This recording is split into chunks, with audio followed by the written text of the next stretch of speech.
Hola a todos y bienvenidos. Hoy nos metemos de lleno en un tema que es pura dinamita. Diría que sí. Vamos a analizar un texto que desglosa uno de los capítulos más influyentes y densos de la Biblia, el capítulo 5 de la Epístola a los Gálatas. Que tiene tela, ¿eh? Mucha. Nuestra misión hoy es entender esa idea tan radical de la libertad cristiana que presenta el apóstol Pablo y, sobre todo, por qué esa libertad viene paradójicamente con tantas advertencias. Como con letra pequeña. Exacto. Y para ello tenemos un comentario teológico súper detallado que va versículo a versículo y la idea es desgranarlo para que quede todo claro, detallado y lo más extenso posible. Vamos a ver los tres grandes temas. A ver. La defensa de la libertad frente a la ley, el uso correcto de esa libertad en el amor y, bueno, esa lucha interna que todos conocemos entre la carne y el espíritu. Es que justo este capítulo es, como se suele decir, donde la teoría toca la realidad. El momento de la verdad. Sí, toda la doctrina de los capítulos anteriores aquí se aplica a la vida diaria. Y el texto que analizamos lo resume con una imagen potentísima. Plantea una pregunta. ¿Cuál? ¿Quién, después de ser sacado de una cárcel, desearía voluntariamente volver a la prisión? Uf, es muy buena. Toda la discusión del capítulo gira en torno a esa tensión, ¿no? Te han dado la libertad, ¿por qué sigues mirando con nostalgia los barrotes? Claro. Y esa tensión se nota desde el primer versículo. La advertencia es brutal. Durísima. Te dice, si os sometís a la circuncisión, Cristo no sirve de nada. El comentario lo dice sin anestesia. Ley y gracia, obras y fe, circuncisión y Cristo son realidades incompatibles. O una cosa o la otra. No hay término medio. Y para que quede claro que no es una opinión más, Pablo pone su firma. Yo, Pablo, os digo. Vamos, que se juega su reputación personal en esto. Exacto. Es su tesis central. Pero para entenderla bien, el análisis que manejamos nos da tres aclaraciones que son fundamentales. La primera tiene que ver con la palabra yugo. ¿Ah, sí? Porque cualquiera podría pensar, un momento, ¿no dijo Jesús en Mateo, mi yugo es fácil y ligera mi carga? Parece una contradicción. Claro, ¿en qué quedamos? ¿Hay yugo o no hay yugo? Pues la clave está en el tipo de yugo. El comentario explica que el yugo de la ley es uno que cargas tú solo. Vale. Es un peso muerto, individual, aplastante. En cambio, la imagen del yugo de Cristo es la de una yunta de bueyes. Es un yugo diseñado para dos. Ah, vale, no vas solo. Exacto, no cargas solo, cargas con él. La tarea se hace en equipo y, claro, eso lo cambia todo. Entiendo. No es que no haya esfuerzo, es que es un esfuerzo compartido. Me parece una imagen muy potente. ¿Y la segunda aclaración? Se refiere a quién iba dirigida esta advertencia tan dura. Porque no es igual para todos. El texto deja claro que el aviso es para los gentiles. O sea, los no judíos que querían hacerse cristianos. Justo. Un momento, para que quede claro. ¿Eso significa que para un cristiano que era judío de nacimiento, la circuncisión no era un problema tan grave? No en el mismo sentido, no. Para ellos era una herencia cultural, parte de su identidad. El problema, y aquí está la clave, era cuando un gentil la adoptaba como un requisito para ser salvo. Ah. Ahí es donde se cruzaba la línea roja.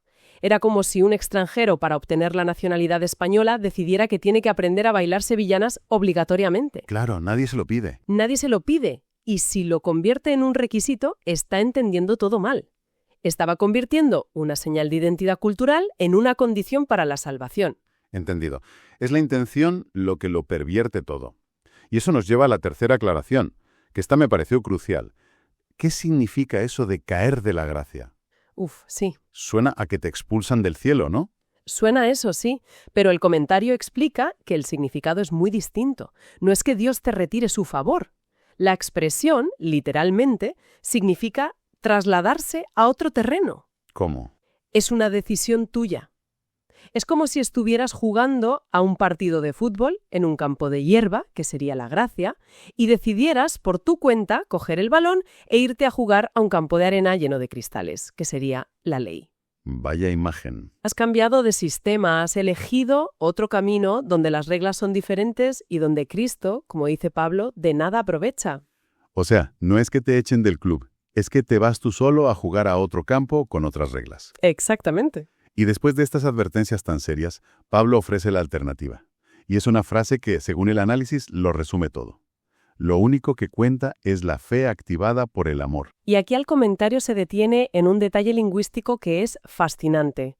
La clave está en la palabra griega original energomene. A ver, No es solo que la fe hace cosas, como si las obras fueran una consecuencia. La gramática sugiere algo más sutil. ¿el qué? Es como si la fe fuera una especie de motor que se pone en marcha, que es activado por el amor. O sea que el amor no es el resultado de la fe, sino el combustible que la hace funcionar. Exacto, Sin amor, la fe se queda en nada. Es eso. exactamente. El amor es el motor, no el tubo de escape. El autor del comentario usa esto para desmontar la idea de que son dos cosas separadas, fe por un lado y obras por otro. Entiendo. Pablo dice que es una sola cosa, una fe auténtica que, por definición, está energizada por el amor y, por tanto, produce resultados. Me encanta esa imagen. Pero justo después de este momento tan inspirador, el tono de Pablo cambia radicalmente. Se pone muy personal, casi dolido. Se nota. Dice, corríais bien. ¿Quién os impidió obedecer a la verdad? El comentario usa la metáfora de la carrera. Iban como un tiro hacia la meta, y alguien les ha puesto la zancadilla. Y para explicar el peligro, usa esa imagen tan famosa de la levadura. Un poco de levadura hace fermentar toda la masa. Es como en las redes sociales, ¿no? Un bulo, una idea tóxica, por pequeña que sea, se comparte 1000 veces y en un día ha intoxicado toda la conversación. Es una analogía perfecta. Pablo ya advertía de la viralidad de las malas ideas en el siglo I. Totalmente. Y la frustración de Pablo llega a su punto más alto en el versículo 12, con una frase que leída hoy en día nos deja con los ojos como platos. ¿Cuál? Dice, ojalá acabaran por castrarse del todo. Suena a una barbaridad. Espera. ¿El apóstol Pablo está diciendo eso? Parece un insulto muy bestia, ¿no? Lo es, pero no es un simple exabrupto.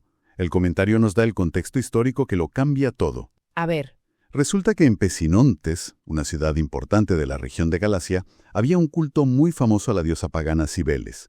Y uno de los ritos principales de los sacerdotes de ese culto era la autocastración. no me digas.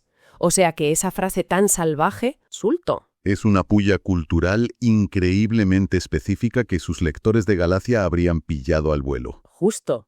¿Qué nivel de ironía? Ahora sí que se entiende. Exacto. Pablo está usando un sarcasmo brutal. Les está diciendo, ya que le dais tanta importancia a un rito físico como la circuncisión para sentiros más cerca de Dios, ¿por qué no seguís hasta el final y os hacéis como los sacerdotes paganos de vuestros vecinos? Madre mía. Es su forma de decirles que, al obsesionarse con lo físico, estaban retrocediendo a una mentalidad pagana. Vale, entiendo el mensaje de no volver a la esclavitud de las reglas, pero aquí surge la pregunta del millón.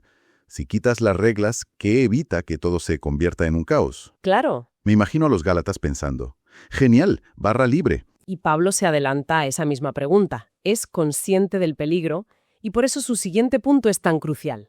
En el versículo 13 advierte, no uséis la libertad como pretexto para la carne. ¿Y qué significa exactamente pretexto aquí? El análisis del texto es muy bueno en esto. La palabra griega es aforme, un término militar que significaba base de operaciones. ¿Una base de operaciones? Sí, fíjate, es una imagen muy potente. La libertad no debe ser el cuartel general desde el que lanzamos nuestros ataques egoístas. No es una excusa para dar rienda suelta a nuestros peores impulsos. Me gusta esa idea. ¿Y cuál es el antídoto? Si la libertad no es para hacer lo que me da la gana, ¿para qué es? Pablo lo dice justo después. Servíos por medio del amor los unos a los otros. Aquí está la gran paradoja cristiana que se explora en el texto. ¿Cuál? La máxima libertad se encuentra en la máxima servidumbre voluntaria. ¿Te haces esclavo del otro por amor?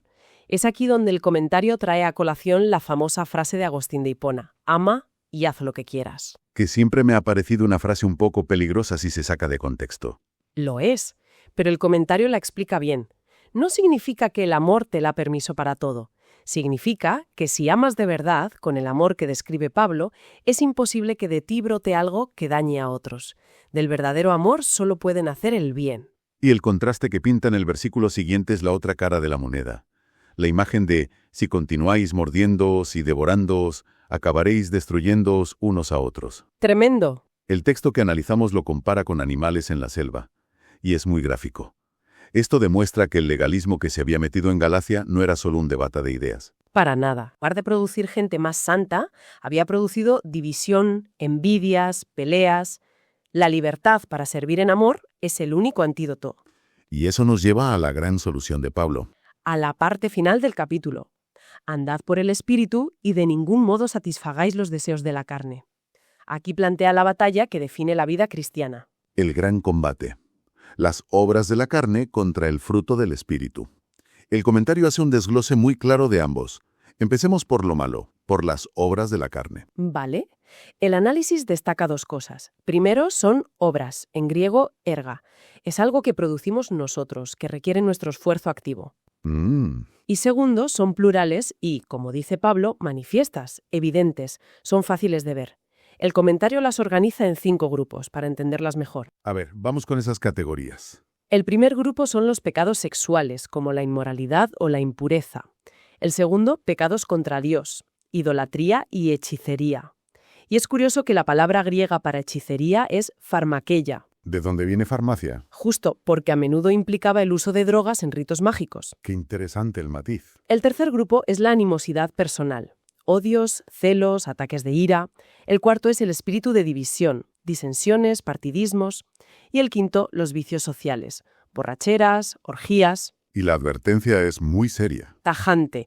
Quienes practican esto, es decir, quienes viven habitualmente en ello, no heredarán el reino de Dios. El contraste con la siguiente lista no puede ser mayor. Hablemos del fruto del Espíritu. Aquí el análisis se recrea, porque el lenguaje de Pablo es muy preciso. Primero es fruto, carpos, no obras. Claro. El fruto no se fabrica, crece. Es el resultado orgánico y natural de una vida conectada a la fuente, a Cristo. Segundo, y esto es clave, la palabra está en singular. No dice los frutos. No, dice el fruto. El comentario usa una imagen preciosa, es como un racimo de uvas. No puedes elegir una virtud y descartar las otras, crecen todas juntas. Me gusta eso del racismo. No es un menú a la carta, donde eliges hoy quiero paciencia pero sin mansedumbre. Justo. O todo el racimo o nada. ¿Y cómo lo organiza? El texto lo organiza en 3 grupos de 3, que ayuda a verlo de forma muy estructurada. El primer trío son las virtudes que miran hacia Dios, amor, gozo y paz. Son la base de todo. Vale, esa es la relación vertical. Y la horizontal, con la gente. Ese es el segundo grupo, longanimidad, que es la paciencia frente a las ofensas de las personas. Benignidad, que es una bondad activa que busca ayudar. Y bondad, que es más la integridad y nobleza de carácter. ¿Y el último grupo? Se enfoca en el carácter personal, hacia uno mismo. Fe, que aquí significa fidelidad, ser una persona de fiar. Mansedumbre, que no es debilidad, sino fuerza bajo control. Ah, qué buena definición. En dominio, que es la capacidad de renunciar a tus derechos por un bien mayor. Y por último, dominio propio. Y la conclusión de Pablo es genial. Contra tales cosas no hay ley. Es como decir, no existe ninguna ley que te prohíba ser demasiado bueno o tener demasiada paz. Claro. Si vives así, cumples cualquier ley de sobra, pero no por obligación, sino como consecuencia natural de quien eres. Es el resumen perfecto. Superas la ley desde dentro, no cumpliéndola desde fuera. Entonces, ¿cómo se llega a ese punto? Porque suena muy bien, pero parece un ideal inalcanzable. El comentario introduce aquí una idea para sintetizarlo todo que me pareció potentísima. Las 3 crucifixiones del creyente.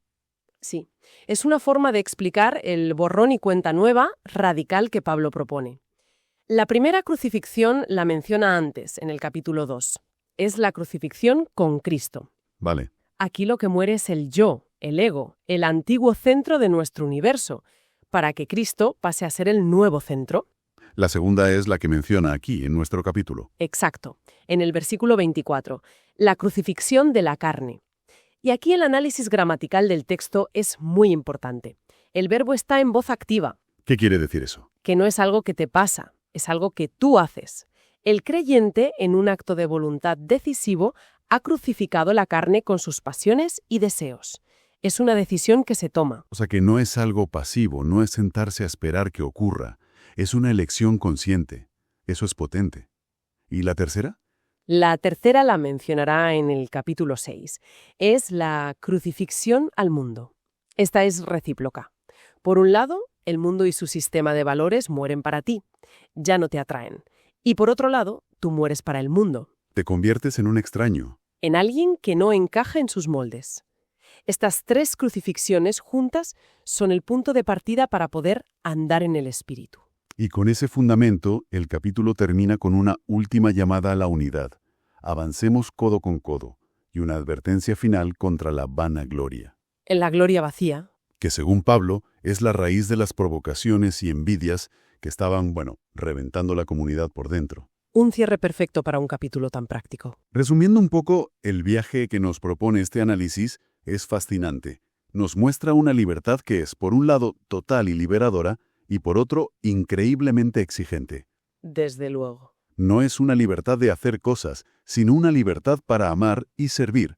Y eso solo funciona si dejas que el Espíritu sea quien lleve el timón.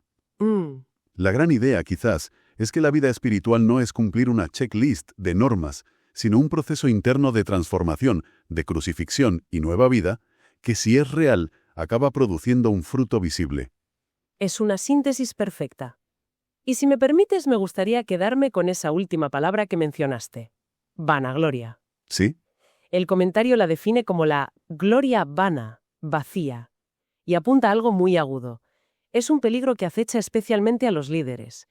Y esto nos deja con una pregunta para reflexionar que el texto casi nos lanza a la cara.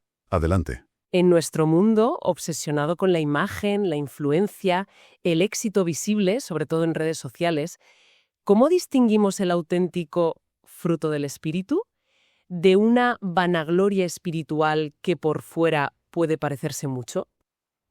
Qué buena pregunta. Una espiritualidad que a lo mejor genera muchos seguidores, que parece muy exitosa, pero cuya raíz no es servir, sino la autoexaltación. ¿Dónde está esa finísima pero decisiva frontera entre el fruto que brota de una vida entregada y la obra que se construye sobre un ego disfrazado de piedra? Muchísimas gracias por acompañarnos hoy. Nos vemos en el próximo episodio. Gracias, hasta pronto.